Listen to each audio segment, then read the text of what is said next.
This is going to be a great big special edition of Sundry News. A weekend mashup of Sundry News. Starting with Cowboys Wire from Friday, July 24th. Connor Williams. Why do I start yawning as soon as I start doing this? Connor Williams has competition at left guard for Cowboys. There's a running joke about the Philadelphia Eagles. Okay, there are a lot of running jokes about the Philadelphia Eagles. Cowboys agree to terms with top pick wide receiver CeeDee Lamb. Yep.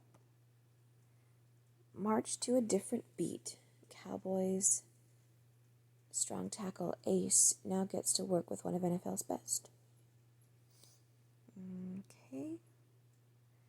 Cowboys news, best yet to come for Amari.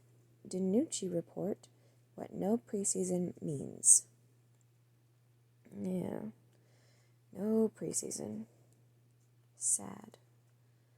Coming on the heels of the NFL canceling the entire preseason, the league has deemed fans will be required to wear some sort of face covering at games. That's not shocking.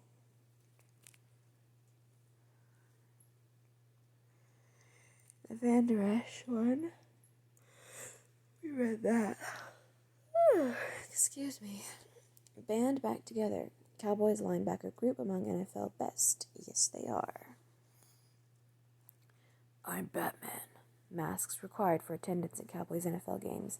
That's the stupidest comparison ever because Batman has his nose and mouth uncovered, whereas masks are supposedly supposed to cover your nose and mouth. Cowboys news, preseason canceled. Lawrence awesome.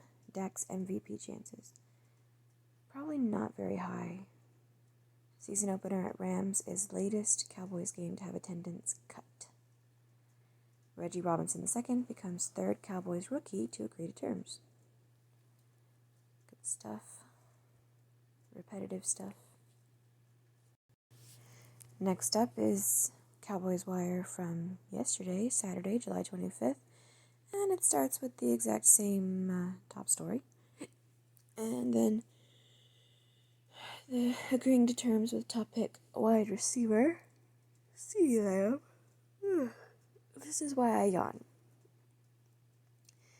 Jerry Jones presents 2026 World Cup pitch for Dallas and AT&T Stadium. When Jerry Jones created AT&T Stadium just over a decade ago, the Cowboys owner and GM had more than just professional football on his mind. That would certainly bring a lot of money to Dallas. Key to Cowboys' 2020 success will be red zone trust in Dak's hands and feet. Dallas Cowboys had one of the NFL's best offenses in 2019. Quarterback Dak Prescott threw for over 4,900 yards and 30 touchdowns. And yet, we still did have trouble in the red zone. Had a mediocre record and didn't make the playoffs. Brad's deals. Cowboys news, best yet to come from Amari, DiNucci, blah, blah, blah, blah. Details of NFL and NFLPA agreeing to modified CBA so camp can start.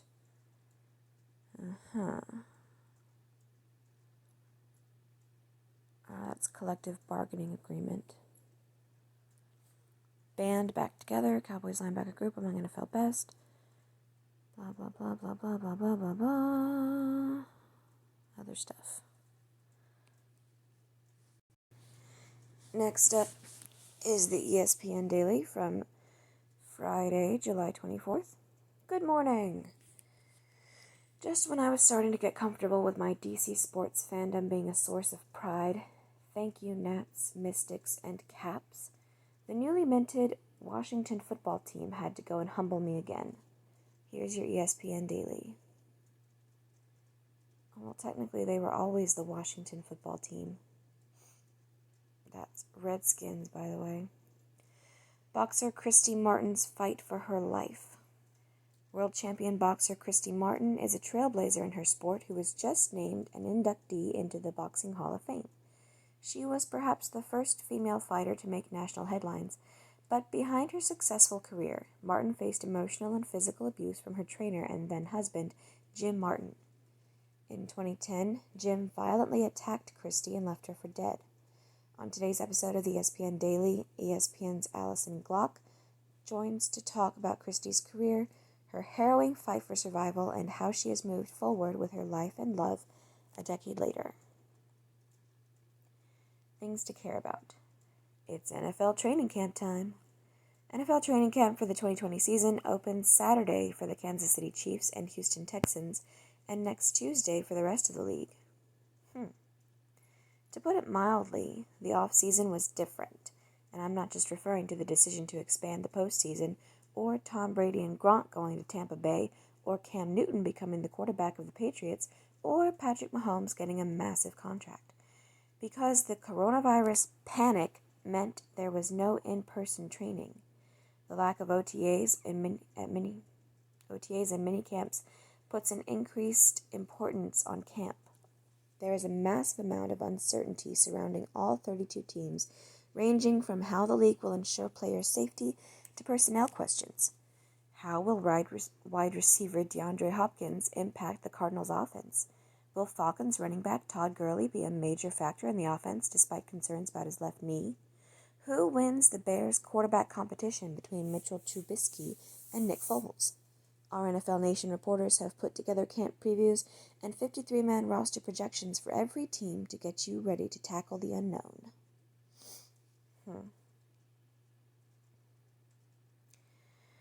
MMA's king of social media.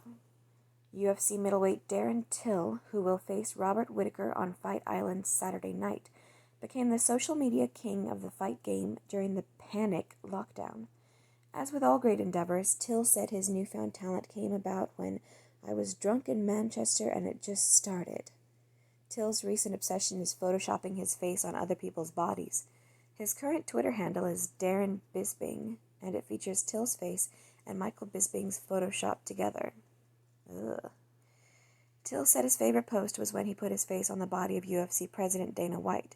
Hey, he's nothing if not innovative.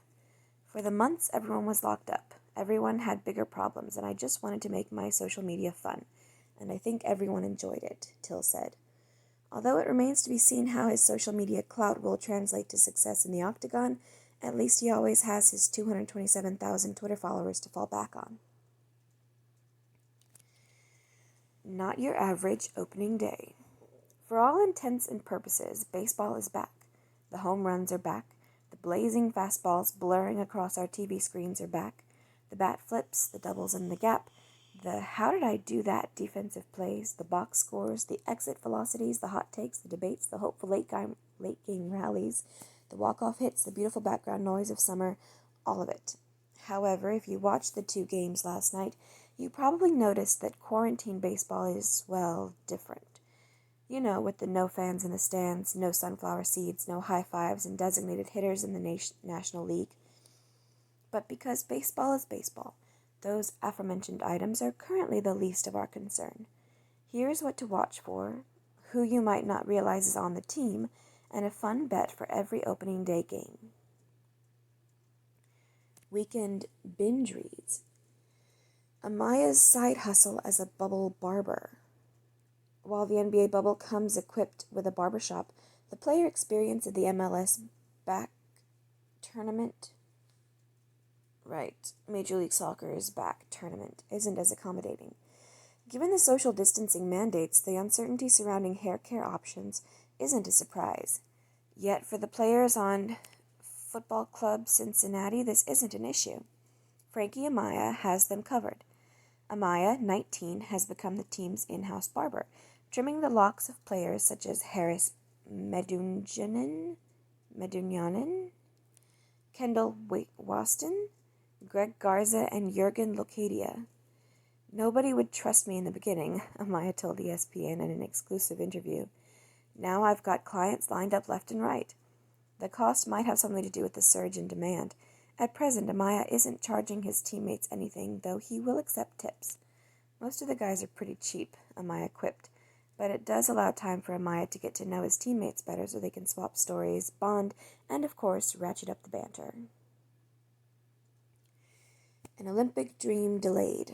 Today would have been the Tokyo Olympics opening ceremonies. That's depressing. The expectation was for a spectacle, blindingly bright fireworks, inspiring Japanese music, breathtaking kimonos, and a kaleidoscope of colors draped across the floor of Tokyo's Olympic Stadium. Nothing has been normal since March 24th when the International Olympic Committee and Tokyo Organizing Committee jointly announced the postponement of the 2020 Tokyo Games. Now, instead of opening ceremonies on July 24th, there is uncertainty, disconnect, confusion, and the very real possibility that the Games, now scheduled to begin a year later on July 23rd, 2021, might never happen at all. In a survey conducted earlier this month by Japanese news agency Kyodo, only 1 in 4 Japanese citizens were in favor of hosting the Games in 2021. 36% of respondents thought the Games should again be postponed, which International Olympic Committee President Thomas Bach has said will not happen, and 33% of respondents thought the Games should be outright canceled. What is wrong with you Japanese people? But athletes are still training, still preparing. If there is one word they have learned more than any other in the 4 months since the postponement was announced, it's improvisation. Things to watch. Stanton delivers first homer of the season. Benefit of no fans in the stands? You can really hear when players smash one deep. Yankees star Giancarlo Stanton connected in his first at-bat to record the first home run of the 2020 season. If I weren't bitter he got one over on Max Scherzer, I would say Stanton's dinger was a beauty, but I am, so you'll just have to watch the video and judge for yourself. Overheard. He's more patient now. I think when he was younger he had a shorter fuse. He's more relatable and easier to get along with. J.R. Smith on the difference in LeBron James's leadership style from their days in Cleveland to now with L.A. Okay. Remember when? On this date in 1983, Royals third baseman George Brett hit a go-ahead home run against the Yankees. Yankees manager Billy Martin noticed that Brett had pine tar extending a few inches longer on his bat than the rules allowed. Umpires called Brett out, and he set a record for a dash from the dugout to home plate as he furiously argued.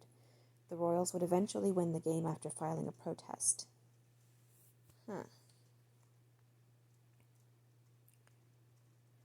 Until next time, remember, it just sort of feels messed up that my football rooting interest has to spend the entirety of next season being referred to as the Washington football team, while Seattle's new NHL team released the Kraken. That's cool. Even if the Seattle Kraken definitely stole their logo from Seagram's Ginger Ale, a super cool mythical sea creature still trumps no nickname at all. This has been your ESPN Daily for Friday, July 24th, 2020. Lest anyone forget, that's the Washington Redskins that she's referring to. And that's it for ESPN.